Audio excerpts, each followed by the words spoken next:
stepped out into darkness, open my eyes, let me see beauty that made this heart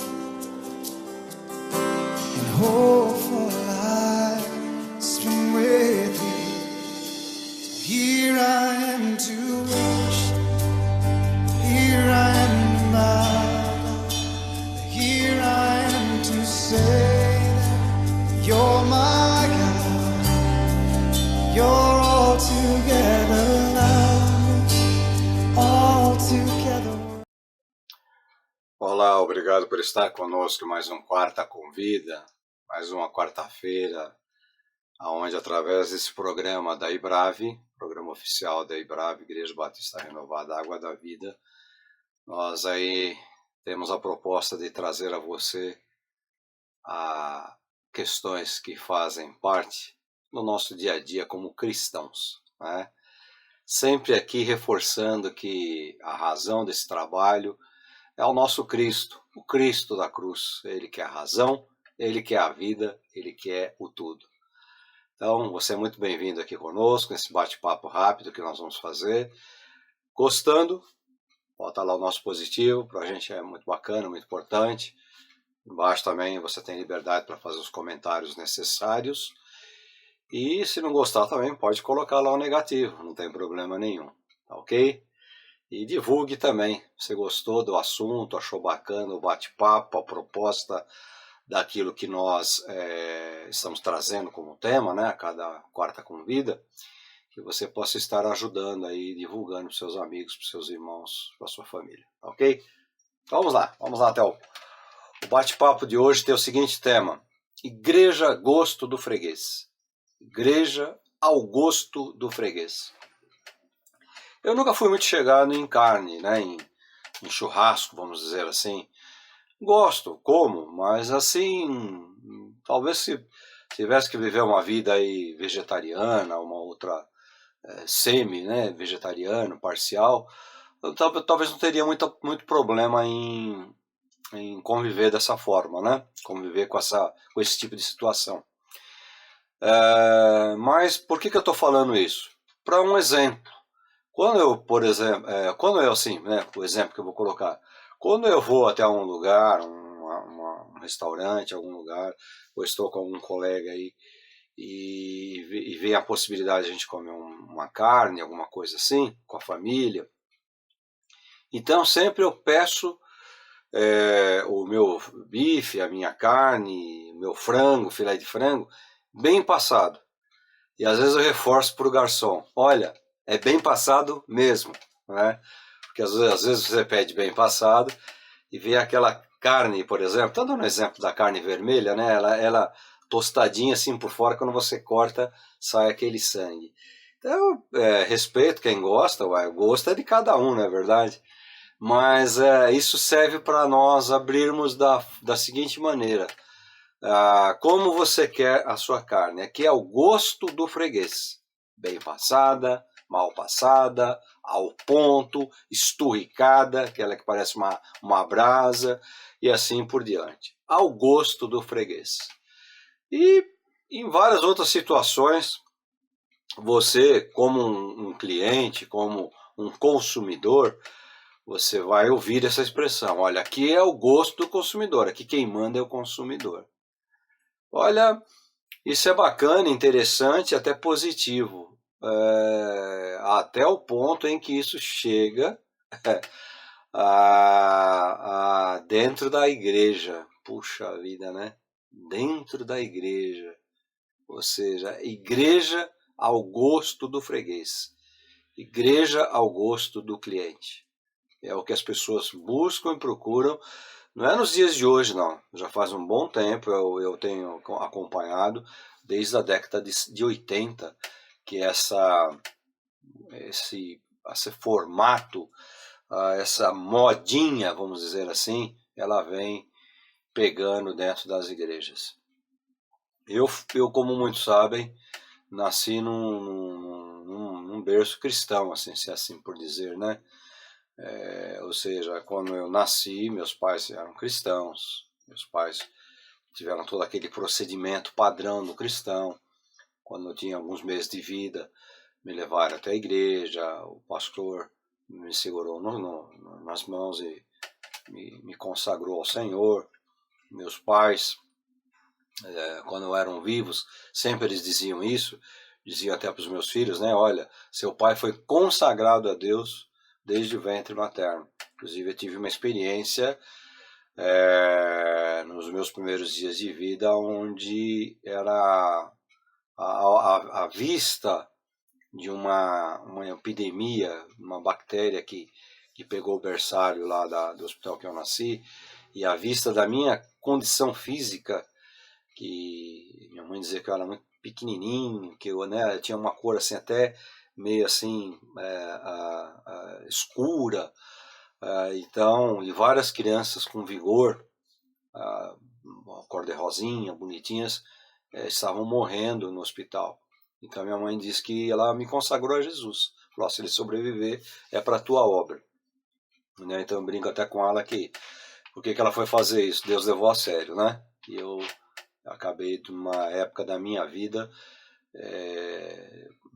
me dedicando mais ainda do que eu já me dedicava na minha juventude à obra do Senhor, vamos dizer assim. Muito bem. Mas o que eu quero dizer com isso aí? Eu quero dizer que eu cresci num ambiente de igreja. Então a igreja lá na década de 60, de 70, é muito interessante, né? Igreja era aquele padrão comum. A igreja tinha seus cultos dominicais, tinha escola bíblica dominical. Então a Igreja Batista Conservadora foi a igreja onde eu cresci. A gente ia pela manhã, no domingo, tinham as classes de escola bíblica, divididas por idade, por faixa etária, tinha um culto pela manhã, né? E a gente ia para casa, às vezes voltava cedo, porque a gente tinha lá um trabalho de evangelização no bairro, ficava até a noite, por isso que a maioria das igrejas tinha a tal da cantina, que é aquele espaço lá com um lanchinho, com um bolo, um café, porque muitos de nós ficávamos direto na igreja. A gente tinha chamadas uniões de treinamento. O que era a união de treinamento? Então você tinha lá os jovens, você tinha lá os adolescentes, você tinha jovens, casais, né? Homens e mulheres, adultos. Então, além da classe pela manhã da escola bíblica, você tinha esse treinamento que funcionava um pouquinho antes do culto. E depois vinha o culto normal do domingo. E durante a semana, sempre a igreja teve um chamado culto de oração. Né? Era um culto de palavra e oração. Então, normalmente, na igreja conservadora, eram as quartas-feiras.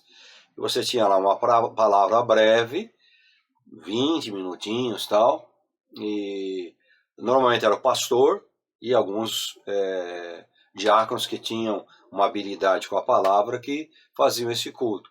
E depois a gente tinha lá um momento de meia hora, tal, ajoelhados orando. Igreja Batista Conservadora.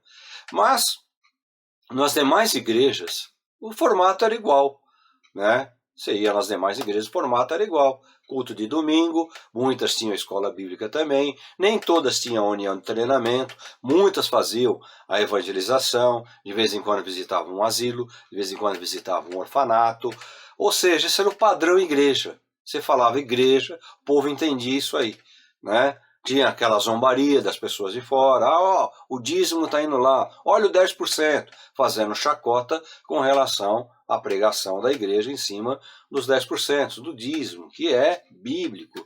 Você pode pular dentro da sua calça, pular dentro dos seus sapatos, alegar motivos, é bíblico, porque é uma herança que nós herdamos lá dos tempos do Antigo Testamento, né? Se você quer aplicar ou não é outro problema, mas que é bíblico, tá?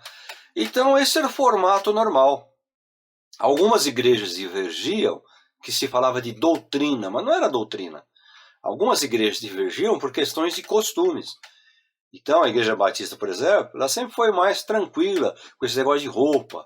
Pegava muito no pé, se o cara tá de camiseta polo, se o cara tá com uma barba um pouquinho mais mal feita, né, as irmãs podiam ir de calça comprida, não era muito normal, mesmo dentro da igreja batista histórica, conservadora. Mas algumas, às vezes, iam até de semana, às vezes nós tínhamos trabalhos lá que a gente ia fazer, trabalho físico mesmo, reforma, pintura, se pagava a ninguém não, era o próprio povo da igreja que se juntava, saía todo mundo depois do trabalho, ia lá, malhava.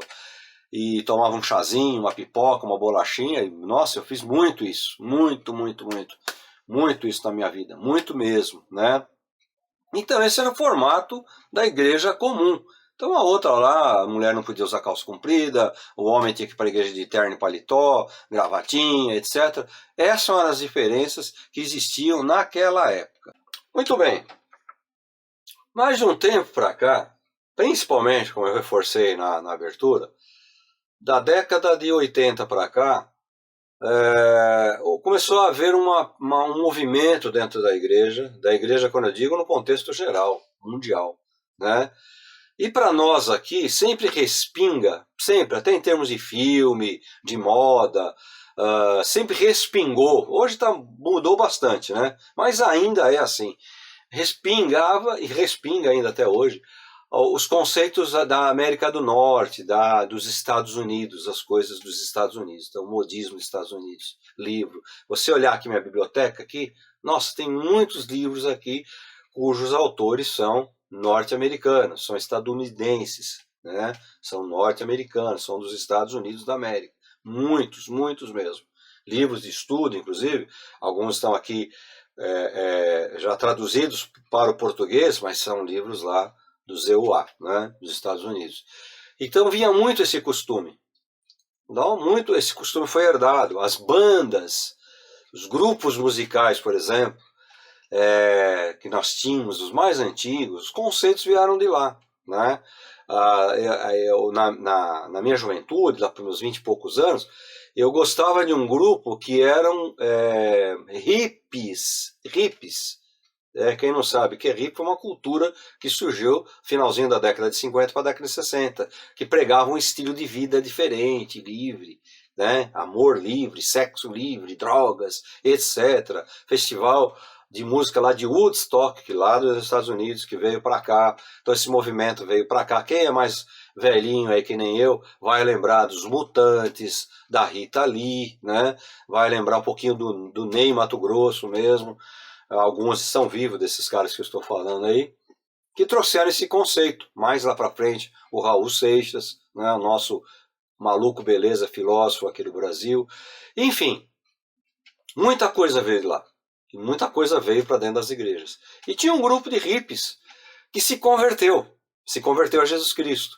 E eu tenho até a fita cassete deles, talvez em algum lugar, porque eu me desfiz de tudo, né? Você vai ficando no lugar na sua casa, você tem que ir se desfazendo. Mas eu tinha um grupo que eu curtia, e era um grupo hippie que se converteu. Qual era o diferencial deles? Não se despiram das roupas, dos costumes. Então era aquela fitinha amarrada na cabeça, cabelo comprido, aquelas becas, né, coloridas. Eles iam nas igrejas dar testemunhos. Nessa época surgiu um grupo chamado Os Meninos de Deus, tem até filme, tudo sobre isso aí, que usava a capa do cristianismo para enganar, porque se tratava de uma seita. Por falar em seita, essa também era a preocupação das igrejas na década de 70, 80. Era as heresias dos testemunhos de Jeová, as heresias dos adventistas do sétimo dia, as heresias da igreja da Avó Rosa, e etc. Essas eram as preocupações, não é verdade? Mas aí, também junto com isso, começou a vir uma adequação da igreja ao perfil da pessoa. Então, com esse negócio de dinamismo, hoje é internet, mas naquela época dinamismo, pesquisas, etc., a filosofia entrando na igreja, começou a haver essa preocupação. Pô, mas o que as pessoas daquela cidade...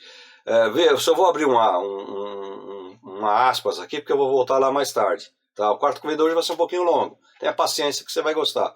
Eu vou abrir uma aspas aqui. Nem tudo que eu estou falando aqui é para o lado negativo, entenda. Tem muita coisa aqui que foi para o lado positivo. Mas, como sempre na vida do homem, o pêndulo, a balança, a gangorra, ela sempre pende para o lado pior, infelizmente, né? É uma tendência do homem, do ser humano, e o cristão não foge disso. Então, voltando, muitas dessas pregações eram contra essas seitas. Os Meninos de Deus é uma seita terrível. Aqui no Brasil chegou conhecido como a família que te ama, né? E seduziu muitos jovens, tal. No fundo, eram perfis bíblicos que usavam a Bíblia. É o perfil típico da seita. Ele pega a escritura e em certo ponto da escritura ele vai distorcendo. Guarda bem isso que eu estou te falando. Esse é o perfil da seita. Ele pega lá uma base bíblica. Em certos pontos ele vai distorcendo. Então o argumento é, não, mas nós cremos na Bíblia também. Nós pregamos a Bíblia também. Sim, mas a Bíblia num todo, um livro só, a palavra de Deus, ou você pega a Bíblia e vai pegando perfis de acordo com aquilo que você quer aplicar. Guarda bem, porque lá na frente eu vou falar sobre as igrejas neopentecostais e muitas pentecostais que têm exatamente esse perfil aí. Tem exatamente esse perfil aí. Então, começaram também nesse tempo o evangelho triunfalista. Eu mesmo tenho um monte de livro aí, do Harold Hill, alguns leram, né? Aprendendo a viver com o filho do rei, sou o filho do rei. Então, era uma época de triunfalismo. Não, repreende a doença, diga não à doença. Isso aí mexe muito com a desgraça do povo. Povo às vezes doente, que não tem um médico, que não tem... Então, veja, você não crê na cura? Não tem nada a ver. Estou dizendo a ênfase da pregação. Então, a cura ela é bíblica, né? O milagre é bíblico. Tanto é que foi o perfil do Cristo da cruz, quando ele se manifestou como um homem, como gente aqui nesse mundo, ele veio nesse corpo e um dos sinais foram as curas e os milagres, exatamente para mostrar que ele era o Filho de Deus, né? E os sinais seguiriam aqueles que creem. Então, quem crê tem milagres na vida, mas não há ênfase. A ênfase não é no milagre, a ênfase é naquele que opera o milagre. A ênfase não é na cura, a ênfase tem que ser naquele que faz a cura, que opera a cura. Mas essas igrejas começaram a explorar a desgraça do povo, né? O bolso do povo. Então você vai prosperar, você tem que dizer uma palavra positiva, né? O Pierman, um outro autor aí, me fugiu agora o nome do cara que escreveu O Poder do Pensamento Positivo. Nossa, esse livro vendeu, foi um best-seller mundial, foi um dos primeiros a mexer com a mente do cara. Depois vieram chineses, coreanos que se converteram, Watchman Nee e outros mais que se converteram, vieram com toda aquela filosofia de você ficar zen, de você meditar, toda aquela filosofia jogando dentro da igreja. O triunfalismo norte-americano jogado dentro da igreja. Não, você vai vencer, você não tem doença, você vai prosperar. Aí vem a tal da teologia da prosperidade, que não existe, é uma teoria da prosperidade. Então foi se moldando igreja ao gosto do freguês. Olha aquela igreja lá, aquela igreja é uma igreja próspera. Por quê? Porque eles têm pessoal lá só com um carrão na porta. Eu fui vítima de preconceito nesse sentido, tá? Fui vítima, que eu não sou bobo, né? Tô nem aí, essa cambada, não tô nem aí. Meu negócio é com o Cristo da cruz. O resto vai dar conta, cada um vai dar conta a Deus. Eu vou dar minha conta, você vai dar conta. Então, sabe, esses caras aí, você não crê, não sei o quê. Você tem que prosperar. Então eu vivi isso aí. E é um horror quando você vê como isso avançou de um tempo para cá. E como as lideranças elas procuraram o perfil daquele ali, perfil desse bairro é rico. Então o pobre que se dane, o pobre tem que sair do bairro, se ele mora numa comunidade, se ele mora numa vilazinha um pouco mais simples ali, o perfil da igreja ali é para rico. Olha, vou abrir mais um parênteses aqui. A Universal do Reino de Deus, quem conhece a história da Universal, eu lembro que eu chegava do evangelismo e ficava assistindo um programa que tinha da Universal, eles iam lá em cemitério, confrontar os macumbeiros, eles iam lá nas esquinas confrontar os macumbeiros. O começo da igreja era esse, tá? O perfil deles era esses caras aí, o macumbeiro, o espírita de baixo clero e etc, o católico eclético, aquele que gostava da macumba também. Enfim, com o passar do tempo e o crescimento da igreja, eles foram pegando outros nichos. Hoje você não vê quase falar mais nisso. O negócio deles é grana, prosperidade. Então mudou o perfil da igreja, né? Então, a igreja é o gosto do freguês. Hoje, o nosso público é outro. O nosso público é outro, não é verdade? Então, isso é visível, e isso é horrível, porque você vai acabando por discriminar as pessoas, às vezes até sem você perceber.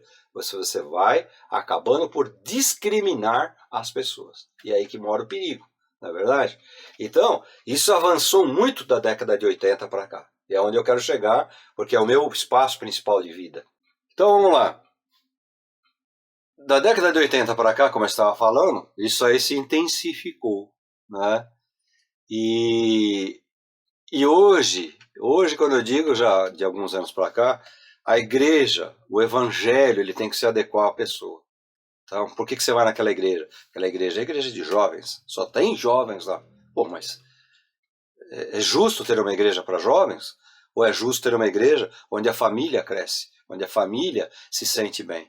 É uma igreja que você olha, alguns lá de cabelinho banquinho já, alguns já entrando com o cabelinho malhado, casais ali sentados juntos com seus filhos adolescentes, né? Pastor Omar, isso é de uma outra época, isso aí já foi. É lógico, cara, que a gente vai ouvir muito isso aí. Mas eu tempero para você, pergunto para você, isso tem sido bom ou danoso? Ah, mas se não fosse uma igreja de jovem, meu filho estava pelo mundo. Então talvez houve uma falha da igreja em cuidar desses jovens, em trabalhar esses jovens, não é verdade? Em não mudar o evangelho para agradar esses jovens, mas talvez trabalhar questões mais pontuais, como eu estava falando dos hippies aí no primeiro bloco desse Quarta Convida, falando dos hippies. Os hippies eles mudaram o conceito de igreja. Na igreja batista onde eu cresci, era difícil você chegar lá com um pessoal tocando uma guitarra, que a gente chamava de violão elétrico, bateria, então, não podia nem pensar. Então, esse tipo de inserção que as pessoas dizem do mundo na igreja, não é o mundo, a tecnologia. A tecnologia é boa, olha aí, estou gravando, o outro vai e edita, coloca para você, o cara assiste aqui, o cara da igreja assiste, o cara lá do litoral assiste, o cara lá lá da África, lá o missionário assiste. Poxa, isso é tecnologia, isso a gente tem que usar para o bem do evangelho, para o bem próprio. Poxa, isso é muito bom, né? Então, é como eu pontuei, tem muita coisa que é positiva, mas eu acabo misturando isso com o gosto do cara. Tem uma época que tinha uma igreja que tinha uma lanchonete famosa, que eu não vou falar qual é, porque eu não estou ganhando dinheiro dos caras, né? Se pelo menos me desse um sanduíche de presente, mas o sanduíche deles também é dispensável, né? Mas tinha uma lanchonete dessa rede dentro da igreja. Então qual era o negócio? Pô, vamos naquela igreja lá. Por quê? Porque tem uma lanchonete do cara. E aí, você igrejinha de bairro, você pastorzinho de bairro, você acaba se estrepando, né? Porque a sua igrejinha está lá no bairro. Você vai lutar contra pessoas que moram naquele bairro há 40 anos. Então, enquanto dura esse seu ministério, é aquela pessoa, eu gosto da igreja, mas nunca entrou na igreja. Mas não tolera o evangelho. Não, nasci espírita, vou morrer espírita. Nasci católico, vou morrer católico. Nasci um bandista, vou morrer um bandista. São as pessoas que nunca foram conhecer o evangelho que a igreja prega, né? Vivemos uma época do coach, do técnico, do cara que fala bem, engana, né? Esses caras da televisão, hoje eles enganam um nicho da sociedade. Então, muitos pobres que vão lá porque cura, estão atrás da cura, só a cura. Outro que vai lá numa igreja que mudou de perfil, por exemplo, porque é prosperidade, não, agora eu prosperei, agora eu tenho meu próprio negócio. Quando você vai conversar com o cara está todo endividado ainda, o cara foi lá, contou testemunho, é um testemunho falso, mentiroso, a maioria é assim, a maioria. E temos a concorrência dos caras do vídeo. Então lá, você vê aquele pastor tal, 500 mil visitas, 500 mil telas, 500 mil visualizações, 1 milhão de seguidores, né? Então o cara chega dentro da igreja fazendo propaganda. Na minha época eram os pregadores da televisão. Jim Swaggart, é o Rex Humbard, né? Ainda lá naquela época você conhecia um pouco a vida do cara. Tanto é que todos esses caras escorregaram, pecados horríveis, pecados absurdos, né? Todos eles, porque estava muito na mídia. Agora esses caras que estão aí por trás, esses pregadores do YouTube, pelo amor de Deus, né? Você não sabe quem é o cara. O cara da minha igreja, a pessoa da minha igreja sabe o carro que eu uso, a roupa que eu uso, onde eu moro, como eu sou no meu dia a dia, né? A pessoa conhece seu pastor, conhece sua liderança, sabe os pontos positivos, os pontos falhos, onde eu erro, onde eu não erro, o tipo da pregação, se eu vivo aquilo que eu estou pregando ou não. Agora esses caras aí, o que você sabe desses caras aí? E quando surge alguma coisa, normalmente é coisa camuflada, é coisa ruim, né? Isso para demérito do evangelho, porque todo mundo vai no pacote do lixo. Eles pegam o pacote do lixo e jogam todo mundo lá. Joga lá o pregador da televisão que era mentiroso, o pregador da televisão que batia na mulher dele, o pregador da televisão que fazia aliciava psicologicamente a sua esposa, os seus filhos, e coloca lá junto o Omar Bianchi, que não tem nada a ver com isso aí, né? Que é um cara comum, um cara normal, um cara comum, tá? Enfim, mas hoje você tem uma igreja para cada um do seu gosto. A carne mal passada, bem passada, ao ponto, sangrando. Você vai na igreja lá porque lá cuida da sua criança. Você vai na igreja lá porque lá te der espaço para cantar. Você vai na igreja lá porque lá te der espaço para você tocar. Você vai na igreja lá porque lá a música é mais alegre, né? Se é que existe música triste. Você vai na igreja lá porque o pastor prega mais rápido, a pregação. Você vai na igreja lá porque o pastor tem revelação. Revela. Puta, na época que eu era adolescente, cansei de ver isso aí. Não, essa igreja não tem revelação. Às vezes uma senhora entrou na igreja lá e perguntou: o senhor que é o pastor? Eu falei: sim. Essa igreja tem revelação? Eu falei: tem. Peraí que eu vou mostrar para a senhora. Peguei e mostrei a Bíblia para ela, né? Falei: tá aqui a revelação. O começo, o fim, selado e acabou. Não se tira nem se coloca nada daqui, nem um pinguinho no i, né? Mas eu entendi o que ela queria. O que ela queria era o que eu sempre digo aqui, né? O Nescau bateu, tomou, dissolveu ali, na verdade. Então, o cara é preguiçoso, o cara não quer ler Bíblia, o cara não quer orar, o cara não quer passar o vale da sombra e da morte, ele só quer sombra e água fresca, na verdade? Ele só quer habitar a sombra do Altíssimo, né? Aquele que habita a sombra do Onipotente, ele só quer a sombra quando tem um vale, um pedregulho, aí o cara samba nos problemas e pula fora da igreja, vai procurar uma igreja ao seu gosto. Aquela igreja lá é do poder, aquela igreja é do barulho, aquela igreja que se cair um alfinete no chão a gente ouve, não tem poder. Então as medidas humanas, né, a forma de você medir as pessoas entrando dentro da igreja.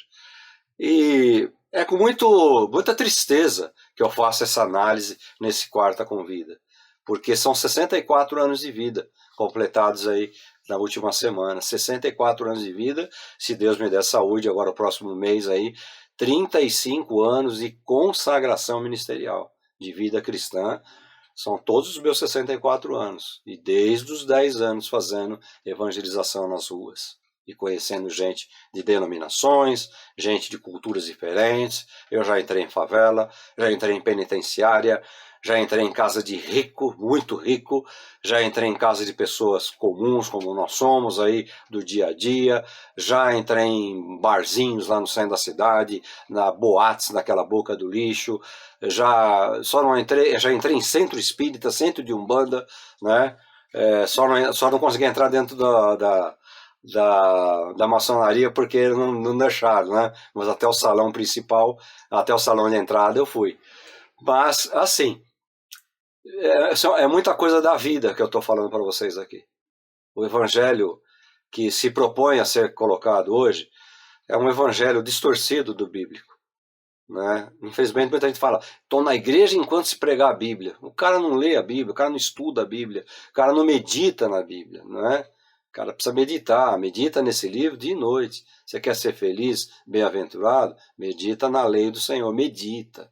Meditar é você falar, o que quer dizer isso aqui, o que o autor está querendo dizer, qual cultura isso aqui está inserido, o que isso vai me trazer de bom, de positivo ou não. Isso aqui vale para mim hoje. Isso é bíblico, está na Bíblia, mas vale para mim hoje, não é verdade? Mastigar chiclete é pecado. Não tem isso na Bíblia, não é verdade? É deselegante, sim. E eu não gosto de fazer isso dentro da igreja, não gosto de fazer isso nem normal. Gosto do chicletinho, vou mentir não, né? Mas, pôr boné na igreja é errado. E essas coisas, elas foram passando. Hoje tem coisa muito pior acontecendo. Algum tempo atrás, Nós tivemos uma sedução dos nossos jovens nas escolas, nas faculdades, seduções ideológicas, que hoje começam a dar frutos. Então tem jovem que não sabe que os erros do homossexualismo embarca nessa. Tem jovens que não sabem os erros da maconha. 40 gramas pode, pastor. A maconha, o cigarro é pior que a maconha, pastor. Você não sabe das coisas. Embarca nisso, mas isso não é de agora. Isso é uma ideologia que foi colocada há muito tempo. Lá nas escolas, você preocupado lá na igreja, o irmão tá de boné, o irmão subiu no púlpito de camiseta. O povo preocupado com essas bobagens passageiras, costumes humanos, né? E a ideologia comendo solta, destruindo a mente dos nossos jovens. Pois tem muito filho de pastor que não pisa dentro da igreja. Tem muito filho de liderança que está envolvido com drogas, já morreram nas drogas, envolvido com sexo ilícito, envolvido com homossexualismo, não é verdade? Por quê? Porque a nossa preocupação era outra. Olha, isso é pecado. Olha, aquilo é pecado. Está acontecendo na sua vida. E as coisas graves foram passando. E a igreja se moldando ao gosto do freguês, né? Então, o que você quer? Não, eu quero uma igreja que tenha lá uma lanchonete de marca dentro, uma lanchonete famosa, uma marca dentro da igreja. Vamos fazer. Se eu tenho dinheiro, eu faço. Se eu não tenho dinheiro, eu perco a concorrência. Não, eu quero uma igreja, tem que ter revelação. Então, vamos lá. Botar no culto a revelação. Deus me mostrou isso, mostrou aquilo outro. Eu quero uma igreja mística. Então vamos toda sexta-feira que vem agora, sexta 13. Ótima para subir no monte, né? Porque lá no monte Deus se manifesta. Aqui ele não se manifesta.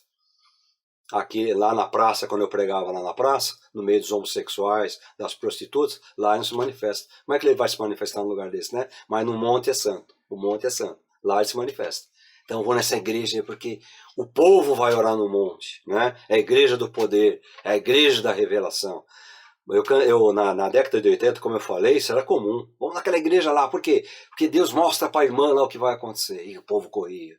Vamos naquela igreja lá, por quê? Porque o pregador lá dos Estados Unidos está aí. Vamos, o povo corria naquela igreja. Olha aquela irmã lá da África que pregava o evangelho. Que pena que ela parou, uma missionária famosa, até líder de uma corrente neopentecostal hoje em dia aí.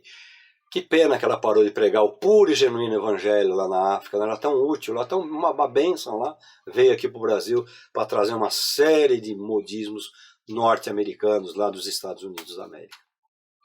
E ó, assim de pastor, amigo meu, fala, você tem que ir lá para ver. Graças a Deus que eu nunca fui, né? Graças a Deus que eu nunca fui. Uma época até careca, ela mandou o povo rapar a cabeça, até careca, porque disse que era o voto do nazireado bíblico, ou seja, Jesus veio, cumpriu a lei, ela está voltando à lei, queria santificar o sábado. Ela fala, não, eu não falei isso não. Até um dia desse eu tinha matéria dela aí na revista, e é ruim, né? Hoje o que você fala fica gravado aí no vídeo. Naquela época lá dos anos 80, 90, eram as revistas, então eu tinha muita matéria, ainda me interessa mais também. Quem quer acreditar e atrás dessas pessoas, que vá. Eu já não estou nem aí também, já nessa altura da vida aí do meu ministério.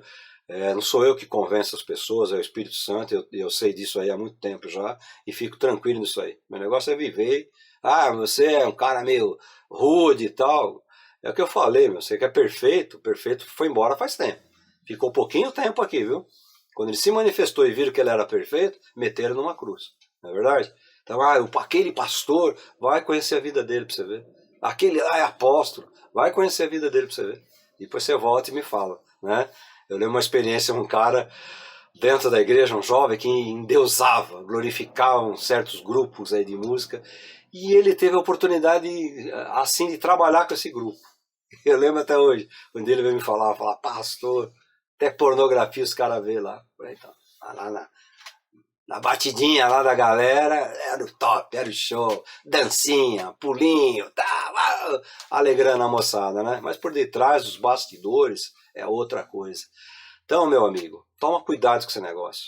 Isso aí é uma corrente que está desgraçando o evangelho. Tal qual a ideologia que eu falei, que veio de conta-gotas, essas coisas estão destruindo as igrejas. O cara não vai mais na igreja pelo reino. Como eu falei lá, aquele culto, você ia à igreja, você cultuava a Deus, sua preocupação era o reino. o reino, trabalhar para o reino. Essa era a sua preocupação. Hoje o cara vai pelo nome. Ou tô na igreja tal. Ou você vê aquela igreja, ela saiu daquela outra, é uma outra dinâmica. Olha, você vê aquela igreja, e aí idolatra o líder que saiu, né? O cara que rachou a igreja. Ele estava lá no meio, ele foi arrebanhando, arrebanhando. Quem comprou a ideia dele, daqui a pouco ele já sai. Sai com uma igreja formada dentro de uma outra. Ou então vai pela placa da igreja. Ah, tô lá na igreja tal. Vamos dar um nome aí. Na igreja do Pinheirinho. Tô lá na igreja da Palmeira. Tô lá na igreja do Grande Mar. Entendeu? Então, os caras vão pelo nome às vezes, não há uma preocupação de reino. Pô, eu estou na igreja, faço parte da igreja, eu sou igreja, para fazer o quê? Para sair que nem uma camiseta de time de futebol, ou time de qualquer modalidade esportiva que você tem um seu símbolo ali, você vai defender o seu símbolo, né? Então não há visão de reino. Pô, eu estou lá naquela igreja, pô, mas aquela igreja ali, pequenininha e tal, pô, mas ali estão precisando de mim, é ali que eu sou útil, é ali que eu preciso sair junto com os caras para falar do amor de Jesus, para falar do quanto a palavra de Deus é importante na vida das pessoas. Então não há uma visão de reino, né? E as gerações que vão chegando, pior ainda, que é uma geração que lê menos, estuda menos a palavra, lê menos livros. Esses dias eu separei um livro, procurei para emprestar para o irmão da igreja. Aí quando eu peguei, eu achei o livro, estava lá no meio da minha biblioteca que está lá na igreja, não está aqui em casa, né? Muito já mandei embora, alguns joguei até fora. Eu peguei o livro, comecei a folhear, eu chorei, cara. Aquele livro eu li umas 3, 4 vezes, experiências de missionários na Indonésia, em outros países aqui da América do Sul, da América Central, aliás, né? Eu quase que eu li o livro inteiro. Ali, puxa, aqui, ó, lembra disso aqui, um livro em espanhol ainda, um espanhol difícil, arcaico. Falei, caramba, cara, puxa vida, né? Eu era feliz e não sabia. Mas foi na minha época de juventude. Então aquilo que era você lia aquilo, você saía para falar do amor de Jesus para as pessoas. Vamos para aquela igreja tal? Não. É aqui que precisa. É aqui a necessidade está aqui. Né? E você está nessa ainda? E você está lá com seu carrinho velho? E você anda de ônibus ainda? E você ainda tem problema de saúde? O que é isso? Eu conheci uns caras, um pastor em particular, ele pregava saúde, prosperidade, não sei o quê. Puta, quando esse cara ficou doente, o cara pirou. Nem sei se ele não desviou do evangelho. Né? Por quê? Porque o evangelho que ele comprou é da prosperidade, é do triunfo. Não fico doente, eu repreendo a doença, eu amarro a doença, né? Eu queria amarrar, tem um monte de guia aqui de exame que eu preciso fazer, queria amarrar isso e jogar no lixo. Ah, você tem que ter fé. Fé eu tenho, não é verdade? E o meu corpo é que não responde a minha fé. Então eu vou aí, enquanto posso, passando pelos médicos aí, pedindo que eles me ajudem na minha saúde. E isso não é ter mais ou menos fé. Isso não é confiar mais ou menos em Deus. Não é? É o ser humano comum. É o ser humano que eu conheci. Falei demais nesse Quarta com Vida. Né? Alguém pode falar, pô, pastor, você está desabafando? Não, eu estou contextualizando. Eu estou atestando algo que eu não imaginava que fosse chegar nos arraiais daquilo que eu vejo hoje. Que absurdo que eu vejo hoje as coisas acontecerem. Mas estou vivendo isso aí, estou vendo isso aí. Né? Algumas eu me adequo, como eu falei aí da tecnologia, isso é muito bom para nós que espalhamos a palavra, porque antigamente você tinha que ir lá não sei onde. Hoje você pega um vídeo desse, ou um outro vídeo aí de pregação, de mensagem, você manda para a pessoa sentadinha na casa dela, encosta um pouquinho, ou no ônibus, na condução, ou lá esperando ser atendida pelo médico, ou no outro lugar que ela está ali, com a possibilidade de ouvir, de ver a palavra de Deus, né? De ouvir músicas, de ver o grupo de música lá da igreja cantando louvores a Deus. Aliás, é uma outra coisa que mudou nas igrejas, né? É o triunfalismo, eu vou vencer, porque eu sou isso, porque eu, Jesusinho, Cristinho. Então a música deixou de adorar, de exaltar o Cordeiro, o leão da tribo de Judá, de exaltar o Criador dos céus e da terra, aquele que criou todas as coisas. Não, agora é a música positivista, você vai passar por cima das ondas, porque você o que lá. Então os caras saem cheios daquilo, como eu falei, né?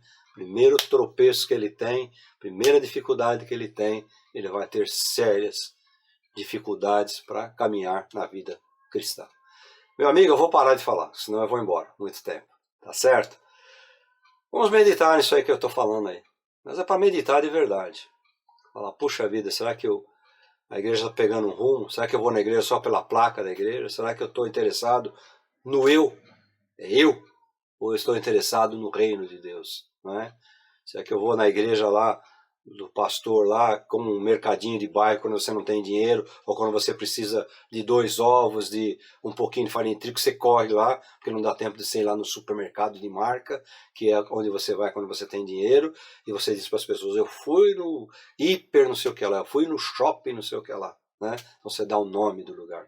Lá dentro é tudo a mesma coisa. Fica aí essa palavra para você. Igreja ao gosto do freguês, ou igreja ao gosto do mestre? Igreja ao gosto do freguês ou igreja noiva de Jesus Cristo? E olha, ele não vem buscar a igreja ao gosto do freguês. Ele vem buscar a sua noiva.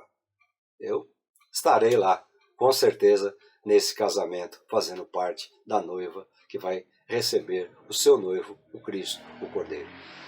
Obrigado por me aturar até agora. Até quarta-feira que vem, no nosso Quarta Convida. Jesus abençoe você, guarde a tua vida, guarde a tua casa, tudo em Cristo Jesus. Um grande abraço.